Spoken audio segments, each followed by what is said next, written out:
അപ്പോൾ എല്ലാവർക്കും ഒരിക്കൽ കൂടെ അൻസു ടോക്കീസിന്റെ ഒരു പുതിയ എപ്പിസോഡിലേക്ക് എല്ലാവർക്കും സ്വാഗതം. ഞാൻ നിങ്ങളുടെ ഹരികുമാർ ഗോവിന്ദൻ. ഞാൻ പറയാൻ കഴിഞ്ഞ പ്രാവശ്യം എല്ലാവരെയും പറഞ്ഞ് മനസ്സിലാക്കി ശ്രമിച്ചത് ഒരൊറ്റ കാര്യമാണ്, അത് എമ്പുരാനെ പറ്റിയാണ്. പക്ഷെ വീണ്ടും എമ്പുരാനുമായിട്ട് തന്നെ എനിക്ക് വരേണ്ടി വരുന്നു. കാരണം എന്താണെന്ന് വെച്ചാൽ എമ്പുരാന്റെ വിശേഷങ്ങൾ വീണ്ടും വീണ്ടും വീണ്ടും പറഞ്ഞിട്ട് തീരുന്നില്ല. കാരണം അതിങ്ങനെ ഒരു തുടർക്കഥ പോലെ ഇങ്ങനെ പൊയ്ക്കൊണ്ടിരിക്കുകയാണ്. കാരണം ഇന്നലെ പുതിയൊരു ആരോപണം കൂടെ വന്നിരിക്കുകയാണ്. അതുപോട്ടെ, അതിലേക്ക് നമ്മൾ വരുന്നതിന് മുന്നായിട്ട് എനിക്ക് ഒരു വിഷയത്തെക്കുറിച്ച് പറഞ്ഞിട്ട് മാത്രമേ എനിക്ക് എമ്പുരാനെ കുറിച്ച് പറയാൻ പറ്റത്തുള്ളൂ. കാരണം എന്താണെന്ന് വെച്ചാൽ നമുക്കറിയാലോ, കുറച്ചു നാൾ മുമ്പ് ഇവിടെ റിലീസ് ചെയ്ത വളരെയേറെ സംസാര വിഷയമായ ഒരു ചിത്രമായിരുന്നല്ലോ നമ്മുടെ ബെന്യാമിന്റെ ആടുജീവിതം. ഈ ആടുജീവിതത്തിന്റെ ഭൂരിഭാഗവും ചിത്രീകരിച്ചിരിക്കുന്ന ഗൾഫിലാണെന്ന് നമുക്കറിയാം. സൗദിയിൽ നടക്കുന്ന ഒരു പീഡന കഥയാണ് നമ്മുടെ ആടുജീവിതം. പ്രധാന കഥാപാത്രം അഭിനയിച്ചിരിക്കുന്ന നടനും പൃഥ്വിരാജ് തന്നെയാണ്. അദ്ദേഹം ആ കഥാപാത്രമായി സത്യത്തിൽ ജീവിക്കുകയായിരുന്നു.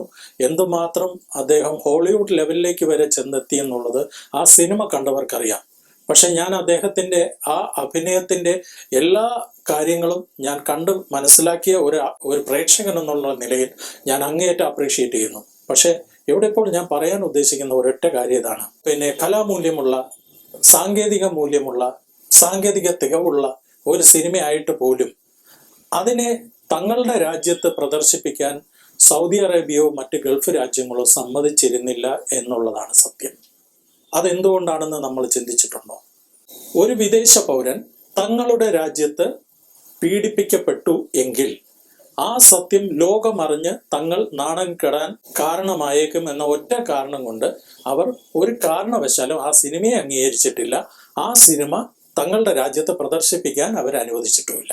അപ്പോൾ നമ്മൾ ഒന്ന് ആലോചിച്ച് നോക്കും. നേരെ നമുക്ക് തിരിച്ചു പോരാം ഇന്ത്യയിലേക്ക്. ഒരു ഭാഗത്ത് തങ്ങളുടെ രാജ്യത്ത് ചിത്രീകരിച്ച തങ്ങളുടെ പൗരനാൽ ഒരു വിദേശ പൗരൻ പീഡിപ്പിക്കപ്പെട്ട കഥ അവർ പുറം ലോകം കാണുന്നത് ഇഷ്ടപ്പെട്ടിരുന്നില്ല. പക്ഷേങ്കിൽ നേരെ മറിച്ച് നമ്മൾ ഇവിടേക്ക് വരുമ്പോൾ എന്താണ് സംഭവിക്കുന്നത്, ഇന്ത്യയിലേക്ക് വരുമ്പോൾ എന്താണ് സംഭവിക്കുന്നത്? ഗുജറാത്തിൽ നടന്ന സംഭവം നമ്മളെ നാടിനെ മൊത്തം നാണം കെടുത്തുന്ന, ലോകത്തിന് മുന്നിൽ മൊത്തം ഇന്ത്യയുടെ യശസ്സിനെ മങ്ങലേൽപ്പിക്കുന്ന ഇതുപോലത്തെ അതിനെന്ത് ഭാഷ ഉപയോഗിക്കണം, എങ്ങനെ പറയണമെന്ന് എനിക്കറിയില്ല. പക്ഷെ ഇത്രയേറെ മനുഷ്യ മനസാക്ഷി വേദനിപ്പിക്കുന്ന കാഴ്ചകൾ നമുക്ക് കാണേണ്ടി വന്ന ഒരു സംഭവം വേറെ ഇല്ല എന്ന് തന്നെ പറയാം. ഇത്രയും ക്രൂരമായ സംഭവങ്ങൾ കാണിക്കുമ്പോൾ, ഇത്രയേറെ നമ്മൾ ചിത്രീകരിച്ച് നമ്മൾ ലോകത്തിന് മുന്നിൽ അവതരിപ്പിക്കുമ്പോൾ നമ്മൾ എത്രമാത്രം അധപ്പതിക്കുകയാണ്, അപഹാസ്യരാവുകയാണ് എന്ന് നമ്മൾ ചിന്തിക്കണം. കാരണം എന്താണെന്ന് വെച്ചാൽ ഇതേക്കുറിച്ച് അറിയാത്തൊരു പൗരൻ, വിദേശ പൗരൻ നമ്മളെ കാണുമ്പോൾ അവർ വിലയിരുത്തുന്നത് എന്തായിരിക്കും? ഇവിടെ നടക്കുന്നത് ഇതൊക്കെയാണെന്നുള്ളതായിരിക്കും അവർ മനസ്സിലാക്കുക. അപ്പൊ ഇവിടെ ഏറ്റവും കൂടുതൽ ചർച്ചാ വിഷയമായിരിക്കുന്നത് ഇപ്പോൾ നമുക്ക് എന്തുകൊണ്ടും എമ്പുരാൻ എന്ന് പറയുന്ന സിനിമ തന്നെയാണ്. നമുക്ക് എമ്പുരാന്റെ പ്രശ്നം എന്താണെന്ന് നമുക്ക് മനസ്സിലാക്കാം. ആദ്യം, സത്യത്തിൽ എമ്പുരാൻ എന്താണ് ഈ വിധം ചർച്ചയാവാൻ കാരണം? നമ്പർ 1, മറ്റൊന്നുമല്ല, അത് അവരുടെ കച്ചവട തന്ത്രമാണ്. നമ്മളിപ്പോ ഏറ്റവും കൂടുതൽ കണ്ടുകൊണ്ടിരിക്കുന്ന ഒരു പ്രവണത നെഗറ്റീവ് പബ്ലിസിറ്റിയാണ്. ഒരു നെഗറ്റീവ് ഇമേജ് ഉണ്ടാക്കിയിട്ട് പെട്ടെന്ന് പ്രശസ്തനാവുക എന്നൊരു രീതിയാണ് സോഷ്യൽ മീഡിയയിലൂടെ കൂടുതലും നമ്മൾ പുറത്ത് കണ്ടുകൊണ്ടിരിക്കുന്നത്. ഒരു സിനിമ നിർമ്മിക്കുന്നവനെ സംബന്ധിച്ചിടത്തോളം അവന് വിവാദം ഉണ്ടാക്കുക, അവൻ്റെ കാര്യങ്ങൾ മാക്സിമം അവന് ലോകരുടെ മുന്നിൽ എത്തിക്കുക, അവൻ്റെ സിനിമ ലോകർക്ക് മുമ്പിൽ എത്തിക്കുക, 4 ദിവസം അത് ചർച്ചാ വിഷയമാവുക, പരമാവധി പൈസ കളക്ട് ചെയ്യുക. ഇത് തന്നെയാണ് അവരുടെ പ്രശ്നം.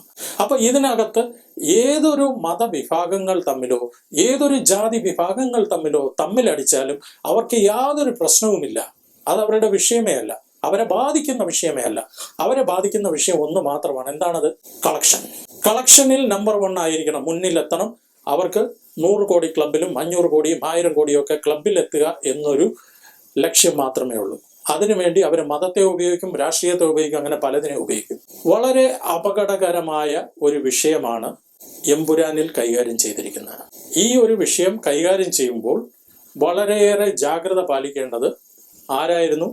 നമ്മുടെ കേന്ദ്ര സെൻസർ ബോർഡായിരുന്നു. വളരെ സ്നേഹത്തോടും സൗഹൃദത്തോടും കൂടി ജീവിച്ചു പോയിക്കൊണ്ടിരുന്ന ഒരു ജനസമൂഹത്തിനെ തമ്മിലടിപ്പിക്കാൻ വേണ്ടി, അതിനെ മുതലെടുത്ത് രാഷ്ട്രീയപരമായും മറ്റെല്ലാ രീതിയിലും മുതലെടുത്തുകൊണ്ട് കളക്ഷനിൽ റെക്കോർഡ് നേടാൻ വേണ്ടി ഒരു നിർമ്മാണ കമ്പനി ഇറങ്ങിത്തിരിക്കുമ്പോൾ അവർക്ക് കുട പിടിച്ചു കൊടുക്കാനല്ല കേന്ദ്രത്തിൽ സെൻസർ ബോർഡ് നിലകൊള്ളുന്നത്.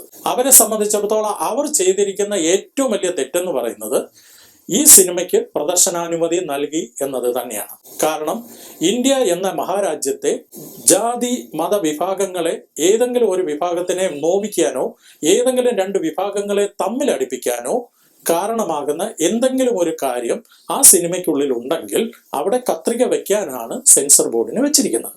ഈ ഒരൊറ്റ സിനിമ കാരണം ഈ രാജ്യത്തെ സ്നേഹവും ഐക്യവും സൗഹൃദവും തകരുന്ന ഒരു അവസ്ഥ ഉണ്ടായെങ്കിൽ നമ്മളത് നാളെയും ഇതുപോലത്തെ അവസ്ഥ ഉണ്ടാകാൻ സാധ്യതയുണ്ടെന്നും അത് മനസ്സിലാക്കി പ്രവർത്തിക്കേണ്ടതാണ് സെൻസർ ബോർഡ് അല്ലെങ്കിൽ കേന്ദ്ര സർക്കാർ എന്നുള്ളത് തന്നെയാണ് എനിക്ക് പറയാനുള്ളത്. ഇക്കാര്യത്തിൽ കേന്ദ്ര സർക്കാരിൻ്റെയും സെൻസർ ബോർഡിൻ്റെയും ഭാഗത്തുണ്ടായ ഗംഭീരമായ ഒരു വീഴ്ചയാണ് ഈ സിനിമ തിയേറ്ററിൽ എത്താൻ കാരണം.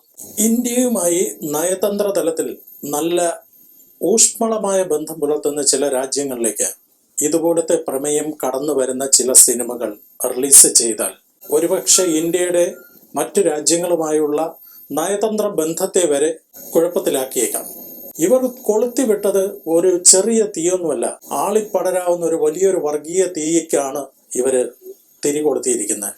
ഒരു പക്ഷെ നിങ്ങൾ ആലോചിച്ച് നോക്കണം, ഏതെങ്കിലും രീതിയിൽ രാജ്യത്ത് എവിടെയെങ്കിലും ഒരു കലാപത്തിന്റെ ഒരു ചെറിയ തരി ഈ ഒരു ചിത്രം വരുത്തി വെച്ചിരുന്നുവെങ്കിൽ, പടർത്തിയിരുന്നുവെങ്കിൽ അത് എവിടെ ചെന്ന് അവസാനിക്കുമായിരുന്നു? കൊളുത്തിവിട്ടവർക്ക് പലപ്പോഴും ഇത് അണയ്ക്കാൻ പറ്റില്ല.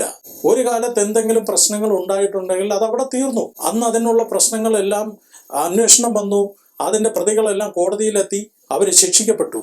ആ കലാപത്തിന്റെ തീ പിന്നെ ആര് വിചാരിച്ചിട്ടും അണയ്ക്കാൻ പറ്റാത്ത രീതിയിൽ അതൊരു വലിയ ഒരു കലാപമായി മാറി. ഒരു സിനിമാ താരത്തിന്റെ അടുത്ത് നമ്മൾ ഏതെങ്കിലും ഇപ്പോൾ ഒരു ഷോർട്ട് ഫിലിമോ മ്യൂസിക് ആൽബമോ മറ്റെന്തെങ്കിലും ഒരു കാര്യം നമുക്ക് ഒന്ന് അവരുടെ പേജിലേക്ക് ഷെയർ ചെയ്യണമെന്ന് ആവശ്യപ്പെട്ട് നമ്മൾ അവരുടെ അടുത്ത് സമീപിച്ചാൽ ഇവരെന്താണ് ചെയ്യാന്നറിയോ? ഇവർ നല്ലൊരു തുക ആവശ്യപ്പെടും. ആ ക്യാഷ് കിട്ടിയാൽ മാത്രമേ ഇവരത് ചെയ്യുള്ളൂ. അതുപോലെയാണ് രാഷ്ട്രീയപരമായോ മറ്റേതെങ്കിലും രീതിയിലോ അവർക്ക് ഏതെങ്കിലും ഒരു ഭീകര ബന്ധമുള്ള ഏതെങ്കിലും ഒരു രാഷ്ട്രീയ പാർട്ടിയോ മറ്റേതെങ്കിലും ഒരു സംഘടനയോ അവരുടെ നിലപാട് വിളിച്ചറിയിക്കുന്ന ഒരു പോസ്റ്റ് അവർക്ക് ഷെയർ ചെയ്താൽ, അവർക്ക് വേണ്ടി ഷെയർ ചെയ്താൽ കിട്ടുന്നത്, ഈ നടീനടന്മാർക്ക് കിട്ടുന്നത് കോടികളാണ്. അത്തരത്തിൽ എന്തെങ്കിലും സംഭവം നടന്നിട്ടുണ്ടോ, അതിന് തെളിവുണ്ടോ എന്ന് ചോദിച്ചാൽ എൻ്റെ കയ്യിൽ തരാൻ തെളിവില്ല. പക്ഷെ ഇവരുടെ സ്വഭാവം വെച്ച് ഏകദേശം അത് സംഭവിച്ചു കൂടായിക തന്നെ ഇല്ല. കാരണം അതിന് പിന്നിലും ഒരുപക്ഷെ ചിലപ്പോൾ കോടികളുടെ പണമിടപാട് നടന്നിരിക്കാം. കാരണം നിസ്സാരമായ എന്തെങ്കിലും ഒരു രാഷ്ട്രീയ ചായ്വിന്റെ ബന്ധത്തിന്റെ പേരിലൊന്നും എനിക്ക് തോന്നുന്നില്ല ഒരു താരവും തന്റെ ഒരു പോസ്റ്റും ഷെയർ ചെയ്യുന്നു. കാരണം നിസ്സാരം ഒരു ബ്യൂട്ടി പാർലർ ഉദ്ഘാടനം ചെയ്യാൻ വിളിച്ചാൽ പോലും ഇവർ ചോദിക്കുന്ന ലക്ഷങ്ങളാണ്.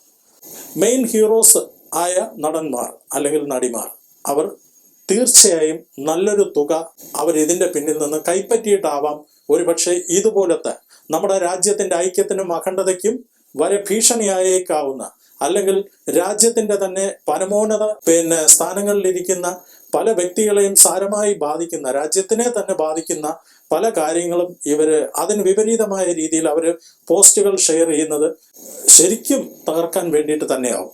ആ സത്യം, ആ യാഥാർത്ഥ്യം മനസ്സിലാക്കിയതാണ് അവരുടെ പിറകെ നിന്നും കുറെ ഫാൻസ് എന്ന് പറഞ്ഞ് കുറെ ആൾക്കാർ അവരെ സപ്പോർട്ട് ചെയ്തു പോകുന്നത്. അപ്പൊ ഇതുപോലെയുള്ള യാഥാർത്ഥ്യങ്ങൾ നമ്മൾ തീർച്ചയായും തിരിച്ചറിഞ്ഞിരിക്കണം. താരാരാധനയാവാം, അതൊരു ഭീകരമായ രീതിയിൽ ഒരു ഭയങ്കരമായ ഒരു വല്ലാത്തൊരവസ്ഥയിലേക്ക് അത് പോകാൻ ഒരിക്കലും പാടില്ല. അപ്പോൾ ഇതൊക്കെയാണ് ഇവിടുത്തെ പ്രശ്നങ്ങൾ. കാരണം ഒരു സിനിമ റിലീസിങ്ങിന് ഒരുങ്ങുമ്പോൾ ആ സിനിമ ഒരു രാഷ്ട്രീയപരമായോ വംശീയപരമായോ ഏതെങ്കിലും ഒരു വിഭാഗത്തെ രാജ്യത്തെ ഐക്യത്തിനും അഖണ്ഡതയ്ക്കും ദോഷപ്പെടുത്തുന്ന രീതിയിൽ അവരത് ചിട്ടപ്പെടുത്തി പുറത്തെടുത്തിരിക്കുന്നു എങ്കിൽ, ചിത്രീകരിച്ച് പുറത്തിറക്കിയിരിക്കുന്നു എങ്കിൽ, അത് പുറത്തിറങ്ങി ജനങ്ങൾ കാണുന്നതിന് മുന്നേ തന്നെ അതിന് ആവശ്യം വേണ്ട സെൻസറിങ് ചെയ്യേണ്ടത് ഒരു അത്യാവശ്യ കാര്യമാണ്. അത് ചെയ്യാതെ ഇത്രമാത്രം ഒരു രാജ്യത്തിന്റെ ഉള്ളിൽ ആഭ്യന്തര പ്രശ്നം ഉണ്ടാകത്തക്ക രീതിയിൽ, ഒരു ചർച്ചാ വിഷയം ഉണ്ടാകത്തക്ക രീതിയിൽ ഒരു അവസ്ഥ ഉണ്ടായെങ്കിൽ അതിന്റെ പരിപൂർണ ഉത്തരവാദി ഇവിടുത്തെ സെൻസർ ബോർഡാണ്. അത് ഇനിയെങ്കിലും ഈ തെറ്റ് തിരുത്താൻ സാധിക്കുമെങ്കിൽ മുന്നോട്ടുള്ള ഓരോ നീക്കത്തിലും അത് തിരുത്താൻ സാധിക്കട്ടെ. ഒരു കാരണവശാലും നമ്മുടെ രാജ്യത്തിലെ എല്ലാ വിഭാഗം ആൾക്കാരും, ക്രിസ്ത്യാനി ആയിക്കോട്ടെ, ഹിന്ദു ആയിട്ട്, മുസൽമാൻ ആയിക്കോട്ടെ, ആരോ ആയിക്കോട്ടെ, എല്ലാവരും സ്നേഹമായിട്ടും ഐക്യമായിട്ടും സന്തോഷപരമായിട്ടും സൗഹൃദപരമായിട്ടും കഴിഞ്ഞു പോകുന്ന ഒരു നല്ല ഇന്ത്യയാണ് നമുക്ക് വേണ്ടത്. പിന്നൊരു കാര്യം കൂടെ എനിക്ക് അവസാനമായി പറയാനുള്ളൂ. ഗുജറാത്ത് എന്ന് പറയുന്ന ആ സംസ്ഥാനത്തിൽ അന്നുണ്ടായ തീവയ്പും ട്രെയിൻ തീവയ്പും അതിനെ തുടർന്നുണ്ടായ വർഗീയ കലാപവും, അത് ഒരു കാരണവശാലും അതിൻ്റെ തീ അണഞ്ഞു പോകരുത് എന്നാഗ്രഹിക്കുന്ന ഒരു നല്ലൊരു വിഭാഗം രാഷ്ട്രീയ കക്ഷികൾ ഒന്നാം സ്ഥാനത്ത് നിൽക്കുന്ന ഒരു രാജ്യത്താണ് നമ്മൾ ജനങ്ങൾ ജീവിക്കുന്നതെന്ന് ഓർമ്മ വേണം. നമ്മളെ ചതിക്കാൻ പല കെണികളും ഒരുക്കും. ജാഗ്രതയോടെ ജീവിക്കേണ്ടത് നമ്മുടെ ഉത്തരവാദിത്തമാണ്. അത് മാത്രമാണ് നമ്മുടെ ഉത്തരവാദിത്തം. ജയ് ഹിന്ദ്.